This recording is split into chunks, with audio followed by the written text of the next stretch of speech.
Zach and Vinby, the borough bugs. Together they review the boroughs of London. From Westminster to Islington, from Hillingdon to Havering. They find out what is there and then they show it to you. Elle était pas superbe, cette intro? J'ai pensé que c'était plutôt cool. Moi, je trouve qu'elle était vraiment bien composée. Ah. Bienvenue dans les Borough Bugs, notre show très spécial. Dans cette émission, on va explorer plusieurs quartiers de Londres et te dire ce que tu peux y trouver. Les transports, les lieux connus, les points d'intérêt, ainsi que tout autre endroit ou info qui mérite le coup d'œil. Salut, moi c'est Zach. Je suis un petit papillon bleu. Coucou, mon nom c'est Vinby. Je suis un tout petit bourdon rose. Et nous sommes les Borough Bugs. C'est tout? Quoi? On devait pas mentionner autre chose? Ah oui, on a ce petit bouton rouge qui nous permettra de choisir le quartier sur notre mur des quartiers. Pour commencer, on va couvrir tous les quartiers qui sont dans Inner London. Et quoi de mieux pour commencer que l'un des quartiers les plus connus de tout Londres? Oui, le district londonien de Westminster est l'un des plus fréquentés, avec des touristes venus du monde entier pour découvrir les lieux emblématiques de notre capitale. Par conséquent, le district dont nous allons parler aujourd'hui est... Westminster. Le district de Westminster possède de nombreux lieux emblématiques, ce qui explique pourquoi tant de touristes viennent dans cette partie de Londres. Mais il possède aussi des zones très discrètes et plus calmes, que peu de personnes visitent. J'adore les endroits obscurs. Un peu plus d'infos sur le quartier? Bien sûr, allons-y.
Tu vois combien de personnes se trouvent dans les zones plus centrales du quartier plutôt que dans des endroits comme Pimlico ou Little Greenwich? Ouais, tout le monde veut voir les lieux emblématiques plutôt que de chercher un peu de calme dans les zones plus discrètes.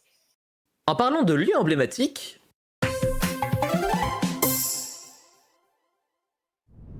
C'est Big Ben juste là. En réalité, la tour s'appelle la Tour Elizabeth. Big Ben, c'est seulement la cloche.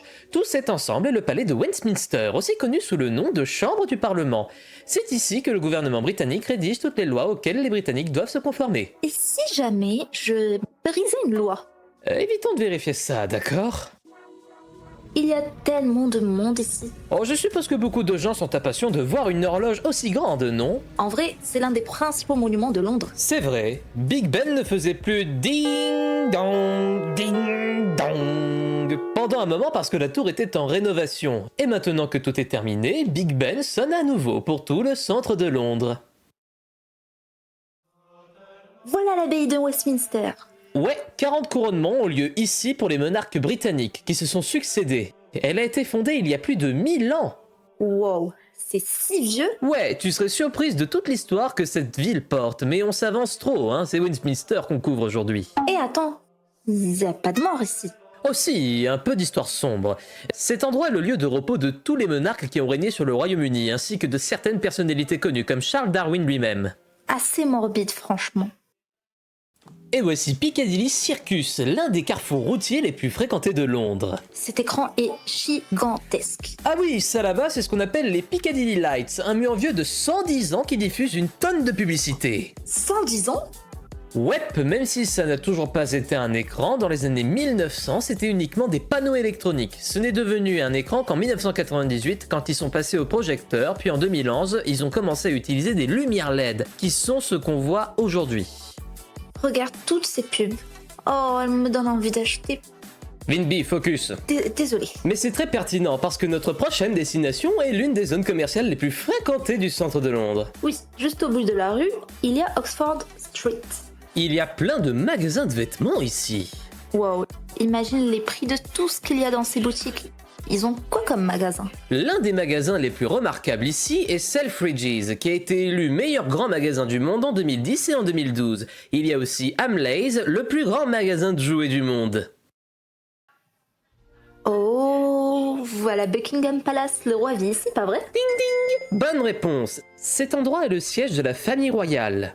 God save our gracious king. Commence pas, s'il te plaît. Désolé, on peut entrer dans Buckingham Palace? Non, mais 12 personnes ont déjà essayé par le passé. Eh bien, je serai la 13e. Fais pas ça. Voici Leicester Square, l'un des endroits les plus populaires auprès des touristes. C'est pas M&M's World? Et oui, le plus grand magasin de confiserie au monde. Tu veux quelque chose à manger? En fait, j'ai envie d'un truc sucré. Peut-être plus tard, on fait ça d'abord. Oh, Une autre chose ici, c'est Chinatown. Les panneaux de rue ont du texte en mandarin en plus, parce que, évidemment, c'est Chinatown. il y a quoi réellement dans Chinatown? Eh bien, quand t'arrives, t'es accueilli par une porte géante, construite en 2016 sur Wardour Street. Une fois à l'intérieur, tu verras plein de restaurants asiatiques différents, ainsi que des boutiques de souvenirs qui vendent toutes sortes de choses. Il y a aussi beaucoup de lanternes rouges suspendues partout, ce qui en fait un décor vraiment magnifique. Voici Hyde Park, l'un des nombreux parcs royaux de Londres. C'est pas le plus grand? Non, le plus grand à Londres, c'est Richmond Park, mais ne nous avançons pas trop. Cet endroit a un lac, non? Oui, la Serpentine et la Longwater. Près de ce lac se trouve le mémorial de la princesse Diana. Repose en paix. Et à l'extrémité ouest du parc, il y a un autre plan d'eau. Celui-ci s'appelle l'étang rond. Je plaisante pas, c'est vraiment le nom de l'étang. Winter Wonderland se tient ici, non? Ouais, la fête de Noël annuelle a lieu ici de novembre à janvier. Franchement, j'adorerais y aller. Mais t'as vu combien ça coûte? Seulement 5 livres. Attends, sérieux? On m'a fait croire que c'était genre 12 livres. Peut-être. Et voici l'un de mes endroits préférés, le London Transport Museum. Tu peux y marcher et voir toute l'histoire des transports londoniens jusqu'aux années 1830.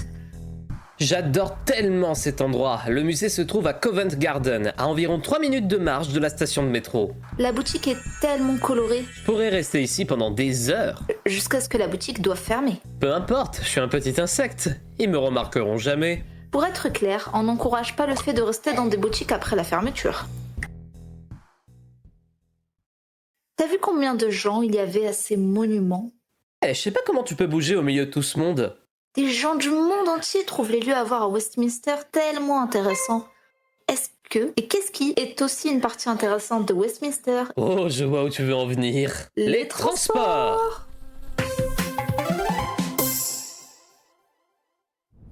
Et évidemment, on doit commencer par la station Westminster, non? Ouais, la station Westminster est bien sûr l'une des principales stations du district de Westminster, avec les lignes Circle, District et Jubilee. Voyons combien de stations ont les autres lignes du métro ici. On va afficher tout ça sur notre Tele Transport for London. Il semble que la ligne Circle ait le plus de stations dans ce district, avec 12 stations. Et la ligne Metropolitan n'en a que 2, c'est triste. Il faut aussi noter que Westminster possède certaines des gares terminus de Londres. Il y a London Marylebone, London Paddington, London Victoria et London Charing Cross. Chacune d'elles est reliée à différentes régions du Royaume-Uni. Marylebone à Chiltern, Victoria à Southampton, Charing Cross à Southampton et Paddington à Great Western. Victoria a aussi le Gatwick Express, un train rapide qui va de Victoria jusqu'à l'aéroport de Gatwick. Et Paddington a le Heathrow Express, qui est aussi un train rapide, mais celui-ci va au plus célèbre aéroport d'Heathrow. Tu peux aussi prendre la ligne Elizabeth depuis Paddington, un nouveau service ferroviaire lourd qui traverse tout le sud-est et le nord-est de Londres jusqu'au Berkshire. Waouh! Westminster accueille aussi beaucoup de bus londoniens, mais étonnamment, il n'y a qu'une seule gare routière dans tout le district, Victoria Bus Station. Honnêtement, je pensais qu'il y en aurait plus dans un district comme celui-ci, mais apparemment non. De plus, je suppose qu'il y a trop de bâtiments historiques ici, donc pas de place pour d'autres gares routières. Il existe toutefois une station routière beaucoup plus grande à Victoria. C'est Victoria Coach Station, qui est le principal hub pour les autocars entrant et sortant de Londres. La plupart des stations de Westminster se trouvent en zone tarifaire 1, la zone principale pour les services de transport for London. Il y a quelques exceptions, avec 4 stations en zone 2. St. John's Wood, Royal Oak, Maida Vale et Warwick Avenue. Le métro ici a de l'histoire. Absolument! L'une des stations au nord du district est celle qui en a le plus, c'est Baker Street, surtout les quais des lignes Hammersmith et City and Circle, qui constituent la partie la plus ancienne du réseau, datant de la date d'ouverture du métro londonien le 10 janvier 1863. Plus de 60 ans! C'est incroyable de penser que ce service fonctionne encore aujourd'hui. Ouais. Le tracé allait de Paddington à Farringdon et toutes les stations de la toute première ligne du métro sont encore visitables aujourd'hui. Certaines de ces stations ont subi de très nombreuses rénovations au fil des ans, mais quelques traces d'histoire restent visibles aujourd'hui dans certaines gares. Il y a aussi des stations abandonnées ici. Ah oui, ce serait pas Londres sans un peu de Londres caché, pas vrai? L'un des exemples les plus connus de stations abandonnées est Aldwych, sur la ligne Piccadilly. Elle a été fermée le 30 septembre 1994 en raison d'un faible nombre de passagers et du coût de remplacement des ascenseurs. Autre exemple, les quais de la ligne Jubilee à Charing Cross, qui ont fermé le 19 novembre 1999 lorsque la ligne Jubilee a été prolongée jusqu'à Stratford. Ces deux stations sont d'ailleurs utilisées comme lieu de tournage populaire pour des films. D'autres stations désormais abandonnées ou fermées incluent Marlborough Road et Lords, tous deux sur la ligne Metropolitan, et toutes deux fermées le même jour, le 19 novembre 1939. Cela était dû à l'ouverture de St. John's Wood, pas très loin de ces deux stations, qui se trouvaient autrefois sur la ligne Bakerloo, mais se trouve aujourd'hui sur la ligne Jubilee. Et il y a bien sûr Down Street, qui est aussi sur la ligne Piccadilly. La station a fermé le 21 mai 1932 en raison d'un faible nombre de passagers, et aussi parce que les stations voisines Green Park et Hyde Park Corner avaient de nouvelles entrées construites près de Down Street, ce qui a rendu la station essentiellement obsolète. Ce n'est pas seulement des stations abandonnées. Certaines stations n'ont même jamais ouvert. Exact. Tout comme notre vieille amie Aldwych, ici, même si elle a ouvert sur la ligne Piccadilly, elle devait à l'origine faire partie de ce qui allait devenir la ligne Jubilee, appelée à l'époque la Fleet Line. Elle devait faire partie de la phase 2 de la ligne, approuvée en 1971. Mais comme on le sait, cela ne s'est jamais fait, et le projet d'étendre la Fleet Line jusqu'à Aldwych a été officiellement abandonné pour de bon en 1989, et la ligne Jubilee a été prolongée jusqu'à Stratford à la place. Beaucoup d'autres stations étaient prévues et n'ont jamais été construites. Mais il y en a trop, donc on ne va pas toutes les couvrir. Y a-t-il d'autres modes de transport à Westminster? Il y a le Riverbus, un service de bateau qui traverse toute la Tamise à Londres. Les embarcadères où tu peux descendre à Westminster sont bien sûr Westminster Pier, ainsi que Millbank Pier et Embankment Pier. Je crois que c'est tout pour le transport. Ouh, énormément de choses à dire, mais on n'a pas encore fini. C'est maintenant l'heure de la dernière section de l'émission, le quiz. Ennuyeux. Ouais, très bien.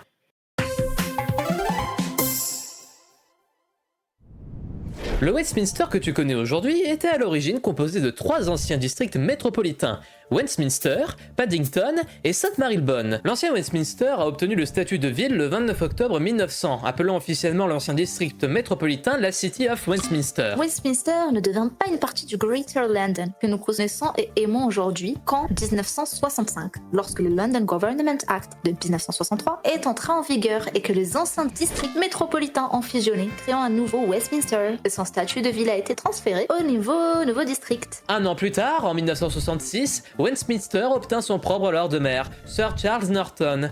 En 2024, le Lord Mayor de Westminster est Robert Rigby. La population de Westminster en 1801 était d'environ 220 000 habitants. Si on avance de plus de 200 ans jusqu'en 2011, ce chiffre a baissé d'environ 1000. En réalité, la population de Westminster varie beaucoup quand on regarde les derniers siècles. Comme montré plus tôt, Westminster est desservi par 27 stations de métro, et ce serait l'endroit parfait pour monter dans toutes les lignes de métro. Sauf qu'il manque une ligne dans ce district, la Waterloo et City Line, qui est tellement petite et peu utilisée que c'est presque risible qu'elle soit considérée comme une ligne de métro. En 2020, Westminster a installé 500 bornes de recharge électrique sur des lampadaires dans toute la ville, et en 2024, il y en a plus de 2000. Quand les trams circulaient encore dans le centre de Londres, ils n'entraient presque jamais dans Westminster, ni dans le district voisin de Kensington et Chelsea, principalement parce que les habitants considéraient les trams comme trop bas de gamme. Malgré son coût de la vie extrêmement élevé et ses logements hors de prix, à la taxe locale, donc le Council Tax, la moins chère de tout Londres. La plupart d'entre vous le savent sûrement déjà, mais Paddington Beer porte son nom en référence à la station Paddington. Non, c'est la station qui a été nommée d'après l'ours. Non, c'est l'ours qui a été nommé d'après la station. Non. Si. Non. Si. Pas vrai. Si. Non, non, non, non, Si, non, si, non, si, non, si, non, si, non, si, non, si, non, si, non, si, non, si, non, si, non, si, non, si, non. si. Nous tenons à présenter formellement nos excuses pour le comportement irréfléchi auquel vous avez assisté. On faisait juste les idiots. Dans tous les cas, nous avons réglé cela en privé et conclu que Paddington Beer est bien nommé d'après la station. Je pense toujours que la station a été nommée d'après l'ours. Oh.